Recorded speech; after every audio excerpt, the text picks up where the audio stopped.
I'm very happy today. I got my visa and I'm very excited. Nervous पनि छु next step को लागि mixed feeling भइराछ भन्नु स्वस्तिकामा चाहिँ नि अनि basically चाहिँ I am from Argahachi but I've been living in Tokha अनि मैले चाहिँ BBA गरेको हो पोखरा युनिभर्सिटीबाट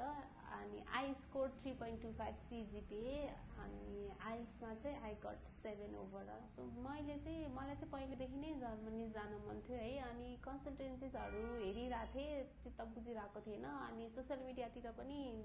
हेरिराथे अनि फेसबुकमा चाहिँ देखे अनि त्यसपछि I came here भिजिट अनि भिजिट गर्दा नै फर्स्ट मिटमै मलाई कस्तो राम्रो लाग्यो अनि त्यसपछि चाहिँ मैले यहीबाट गरे यहाँको सर्भिस चाहिँ मलाई एकदमै राम्रो लाग्यो क्वालिटेटिभ सर्भिस भनौं न अनि एभ्री स्टेपमा गाइड गरेर नबुझेको कुराहरु बुझाएर त्यो अफर लेटर आएपछि भिजा प्रोसेसिङ टाइम अलि के हुन्छ प्रेसर नै हुन्छ नि त डेट पाइराको हुँदैन डेट न मेन त डेटको उसमा मलाई एकदमै हेल्प गर्नुभयो त्यो तनाव नलिकन राम्ररी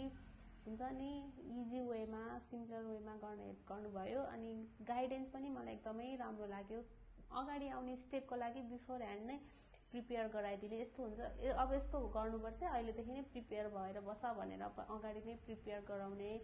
अनि नबुझेको कुराहरु जति सोध्दा पनि भयो WhatsApp मा मेसेज गरे पनि हुन्छ एकछिनमै रिप्लाई दिने के त्यो चाहिँ मलाई एकदमै मन पर्यो अनि ओभरअल चाहिँ मलाई एकदमै नै मन पर्यो यदि हजुरहरु पनि जर्मनी जान मन छ तर कसरी गर्ने के गर्ने भनेर एकदमै कन्फ्युजिङ हुनुहुन्छ भने चाहिँ एकचोटी हजुरहरु आफै आएर भिजिट गर्नुस् हजुरहरुलाई मन पर्छ आएर यहाँ एकचोटी कुरा गर्दाखेरि हजुरहरुलाई आफै रियलाइज गर्नुहुन्छ यहाँको सर्भिस हैन अनि एकदमै रिकमेन्ड गर्छु म चाहिँ मलाई चाहिँ एकदमै इजी भयो I will always be grateful है मेरो प्रोसेसिङ एकदमै इजी गर्देकोमा हेल्प गर्देकोमा मलाई एभ्री स्टेपमा गाइड गर्देकोमा चाहिँ एकदमै थ्यांक यू सो मच मनदेखि नै भन्न चाहन्छु